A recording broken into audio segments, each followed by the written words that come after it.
محکومکردنی جیهانی کۆماری ئیسلامی.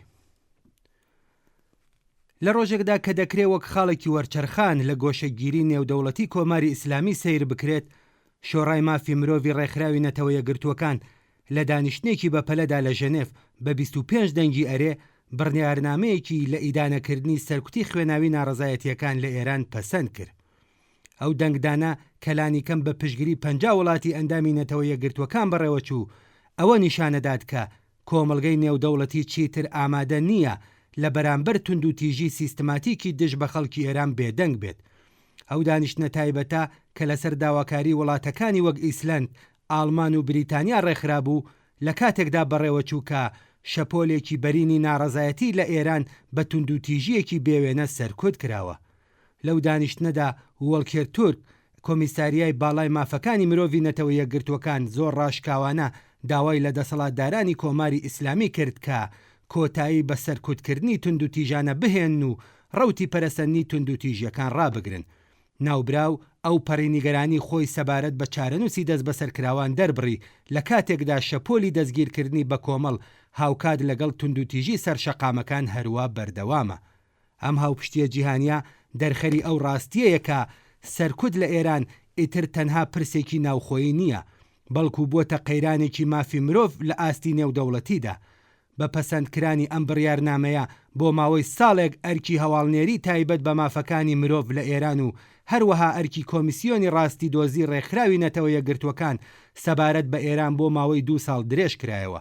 ئەم بڕیارە لەو سۆنگەیەوە گرینگەکە زەمینە بۆ دۆکیۆمنتکردنی پێشێلکاریەکانی مافی مرۆڤ و تاوانە ئەنجام دراوەکان خۆش دەکات بۆ ئەوەی لە دۆسە یاسایە نێودەوڵەتەکانی داهاتوودا کەڵکی لێوەربگیرێت.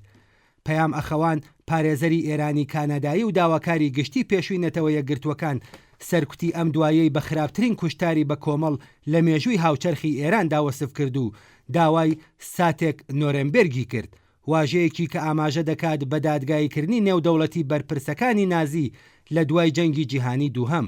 ئەم داواکاریە لەسەر پێویستی لێپرسینەوە لە بەرپرسانی باڵا پێداگری دەکات و پەیامێکی ڕوون دەنێرێت کە چیتر سەردەمی پەراوێزبوون و خۆدزینەوەی تاوانبارانی دژ بە مرۆڤایەتی لە یاسا کۆتایی هاتووە. ماعەلی بەحرەینی، باڵوێزی ئێران لە نەتەوە یەکگرتووەکان لە ژەنێف، ڕەوابوونی بەپەلەی ئەو دانیشتنەی شۆڕای مافی مرۆڤی نەتەوە یەکگرتووەکانی ڕەت کردەوە، وتی کۆماری ئیسلامی ئێران مەشروعیەت و ڕەوایەتی ئەم دانیشتنە تایبەتە و بڕیارنامەکانی دواتری بە فەرمی ناناسێت. ناوبراوتی ئەو کەسانەی کوژراون لەلایەن ئامریکا و ئیسرائیلەوە هاندرابوون و بڕژێنە سەر شەقامەکان. ئەم گێڕانەوەیە کە بەشێکە لە چوارچەوەی پڕۆپاگەندەی حکوومەت بۆ پاساوکردنی سەرکوتەکان لەگەڵ گەلێک شایەت حاڵ و بەڵگەی حاشا هەڵنەگر بەرەوڕوە. ڕێکخراوەکانی مافی مرۆڤ دەڵێن لە ماوەی حوتەی ڕابردوودا بە هەزاران کەس گیانیان لەدەست داوە. بارودۆخێکی کە بەوتەی ئەوان خوێناویترین سەرکوتە لە کاتی هاتنە سەرکاری کۆماری ئیسلامی لە دوای شۆڕشی 1357ەوە. سارا حسین، بەرپرسی کۆمیسیۆنی ڕاستی دۆست سەبارەت بە ئێران، وتی ئێمە شایدی توندوتیژی و کوشتار و سەرکوتکردنێکی بێوێنە بووین لە دوای شۆڕشی 1357ەوە. ناوبراو هەروەهاوتی راپۆرتەکانمان ئاماژە بە پێشێلکاریەکی بربڵاوی مافەکانی مرۆڤ لەوانە کوشتن و توندوتیژی جنسی و جۆرەکانی تری ئەشکەنجە ئەدەن. هێزە ئەمنیەکان چەکی سووک و نیوە قورسیان لە دژی خۆپشاندەران بەکارهێناوە و لە ئاکامدا هەزاران کەس گیانیان لەدەست داوە. دیمەنی دڵتەزێنی سەدان تەرم و ئەو بنەماڵە خەمبار و نیگەرانانەی کە بە دوای کەسە نزیکیەکانیاندا دەگەڕێن لە بەرچاومان لا ناچێت. 24,000 خۆپشاندەری ناڕازی و لەوانە منداڵان دەست بەسەر کراون و 100 دامپێدانانی زۆرم لێ بڵاو کراوەتەوە. بەرپرسانی کۆماری ئیسلامی خۆپشاندەران بە محارەبە تۆمەتبار دەکەن، تۆمەتێکی کە سەزای لە سێدارەدانی بەدواوەیە.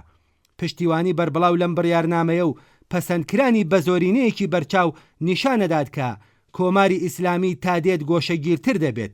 ئەوەی کە لە ژەنێڤ ڕوویدا کاردانەوەیەکی ئەولاتر لە بڕیارنامەیەکە. ئەم دانیشتنە نیشانیدا کە کۆمەڵگەی نێودەوڵەتی چیتر ئامادە نییە چاوپۆشی لە سەرکوتی سیستماتیکی ئێران کات و لە ڕێگەی ئامرازە یاساییە نێودەوڵەتیەکانەوە هەوڵ ئەدات ڕێگەیەک بۆ لێپرسینەوە و دادپەروەری بکاتەوە.